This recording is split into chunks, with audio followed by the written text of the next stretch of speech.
It's more or less just a Tasmanian Aboriginal community these days. There's a lot of us from the Cape Barren and that still identify with the Trowenna people from the northeast of the state.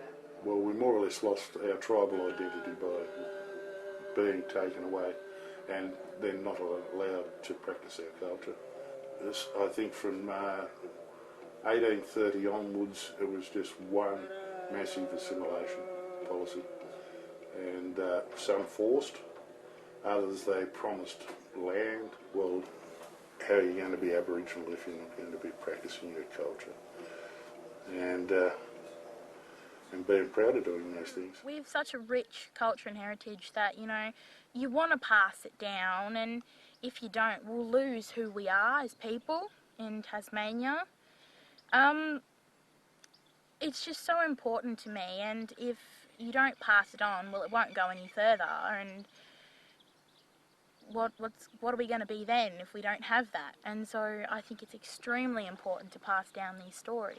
The culture gives us an anchor that we come from ancient belonging, and so that we have this great cradle to sit in, and that culture is like a breath, that when we breathe culture, we're actually breathing our life.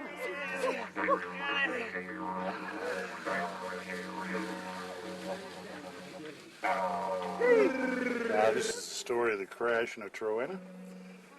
Trowenna is the name for what we call today Tasmania.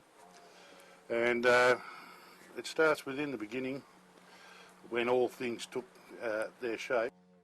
The sea rose, punna when the sun flashed its fire over the land as it moved across the sky. And at night his wife Vanna, the moon, would cast a silvery glow across the world as she also moved across the sky. Then one day when they rose from the sea, they passed across the sky and they started to drop seeds. Then the shellfish came into the sea around the island. Now everything had been put in place, these trees, the seeds really sprouted. They started to diversify into all different types of plants. As the leaves would all drop from the trees and the plants, these would mingle with just the sand. It was only just sand to start off with. And the leaves and the sand would form to create earth.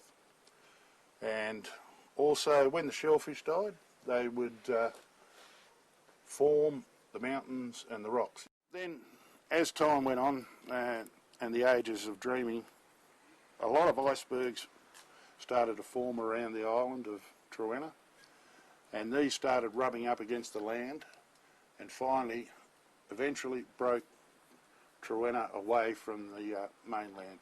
To me, being Aboriginal is to be a part of a long line of history, be part of something greater than myself, be part of one giant story that will never have an ending.